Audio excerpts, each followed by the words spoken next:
Have you gotten bored of my NBA franchise and are looking for more ways to have fun with it? Well, I am here to help you. Today is your go-to on how to have a more fun franchise experience on NBA 2K25. Although this video really applies for any NBA 2K, so if you're playing a past game or watching in the future, pretty much everything I say today will apply. I've done similar videos like this with EA College Football and then most recently Madden 25, and I'm excited to do another version of it here today with NBA 2K.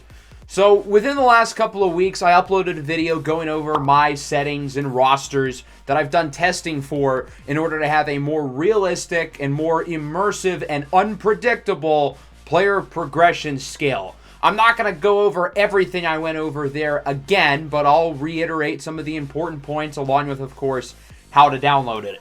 So in order to do this, you would have to use the modern era. Again, pretty much everything I say will apply to any of the MyNBA eras, but for this one, it's the current day roster. So you'll go into MyNBA share setups, and then from there into the share setup screen, type in my PSN as it is spelled on screen, and these will be pretty much all of my settings for MyNBA. Obviously, feel free to change whatever you prefer because much of this video revolves around what you want to do and your own personal preferences. But based on the testing I've done, I feel like that these sliders, the way they are the best.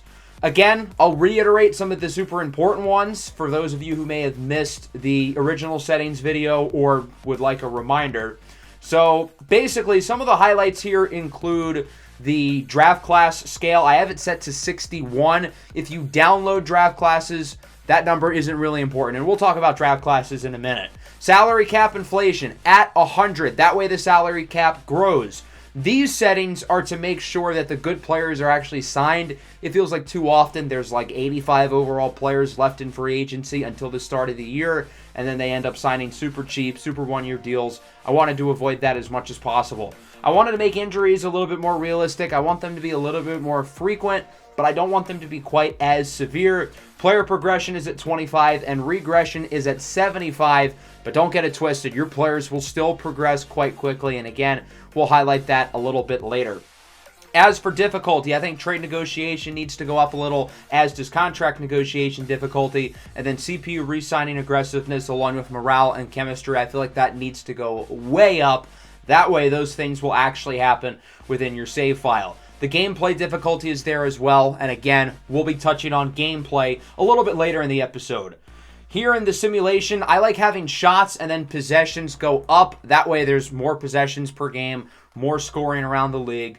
I have had some comments that have suggested that years into the future, it feels like there aren't enough players averaging super high point totals. My fix for you would be to switch some shot tendencies around, and then around the league, I would move the shot clock down to 20 seconds, and I would look to add expansion teams. That way, the amount of talent across the NBA is spread out between more teams.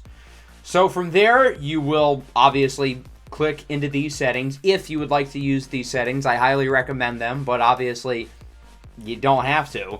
And then after that, it'll say, would you like to go to team select? I would click no. That way you can go onto this screen and you can have the option to download your own custom roster along with any other settings you would like to change. Do you absolutely hate the NBA in-season tournament? You can turn it off. So from there, I recommend you download my rosters. Same PSN as before. And basically the basis of these rosters was to mainly focus on the potentials and overall ratings of young players, mostly guys on their rookie contracts. That way their progression will be unpredictable, which should be the case. NBA player progression is not predictable. So there are a few examples. We'll look at Isaiah Collier with the Jazz. I upped his overall rating a little bit. That's partly why player progression is down, because the rookies around the league are a little bit better. As for his potential and then his minimum and maximum, I want him to have a low minimum and a high maximum. That way, there's a wide range of outcomes of how good he could be. Another example with a different player in this draft class is Ron Holland with the Pistons. I upped his rating a little bit. When he's a 75 overall, he barely plays. Considering how bad the Pistons are and how good of a player I think Ron Holland can be early on, there's no reason to think he won't have a role pretty early on.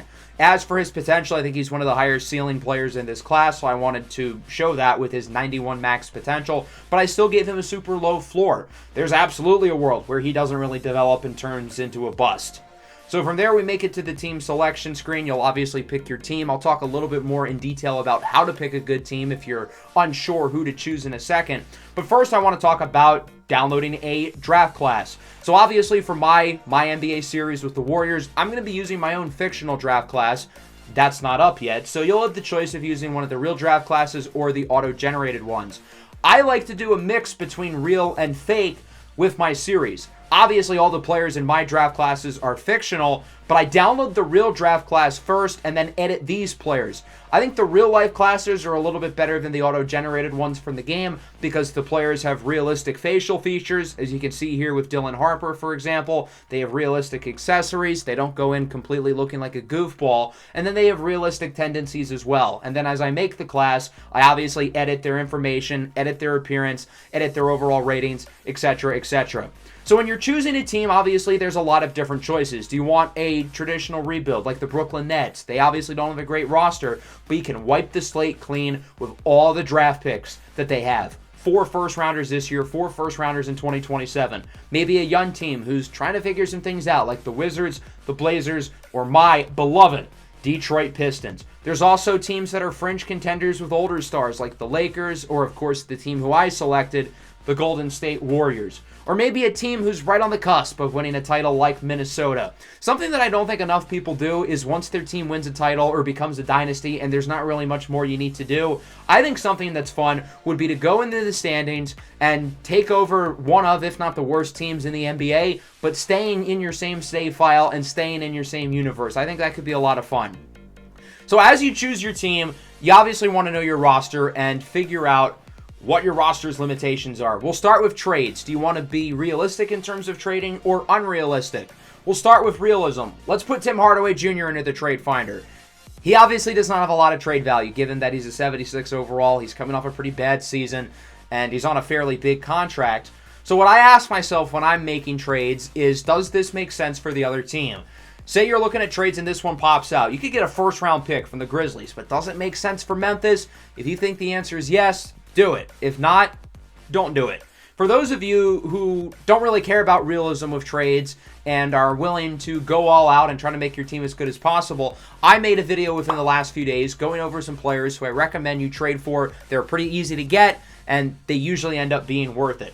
As for contracts, the Pistons are a really bad example because they're not really paying anybody. But basically, the NBA's salary cap is kind of weird because every team is over the salary cap. A lot of teams like the Lakers are paying 2 super big contracts to star players and then a bunch of middling deals. There's teams like the Phoenix Suns who are paying 3 star players with Kevin Durant, Bradley Beal, and Devin Booker. Or you could be a team like the Knicks who isn't really giving anybody over $35 million other than OG Anunoby, but they have their money spread out. Understanding how to manage your contracts, being smart with bird rights in free agency is very valuable. You don't have to stay under the cap in the NBA. You just can't pay absolutely too many guys, but you can fit 7, 8 somewhat large contracts in at a time. So with that, you have your team ready for the start of the year, and now it's time to talk about gameplay. There's definitely different styles that people use for their 2K sims. Do you like to simulate forward? Do you like to play some games? Do you like to watch some games? We'll start with gameplay itself. For those of you who do like to play games, whether it's a few games each year like I do, or maybe every game, finding a good slider set is very important. Don't be afraid to test things out. For my Warrior series, I'm using All-Star with slightly boosted shooting sliders. If you don't know how to play on the highest difficulties and you're not good enough at it, don't feel bad, because I can't do it, and I play this game technically for a living. So, if I'm not embarrassed by it, you really shouldn't be either. But finding a good set of sliders, finding the right shot meter for you. I prefer the low-risk shot meter. That way, my timing matters a little bit, but the real player percentages matter a little bit as well. If you want to watch the games, go into the pause, choose the control sides, and then have it on to where you're not controlling anybody. If you're someone who wants to watch your team but you don't want control, this is another fun way to play in my opinion. This way you can kind of build your team and see how they progress, but you're also not controlling them in the game. So that's pretty much going to wrap up the video. If you have any other suggestions or ideas on how to make NBA 2K franchise fun, feel free to leave them down below in the comments section. Make sure to leave a like and subscribe to the channel if you are new. Peace out.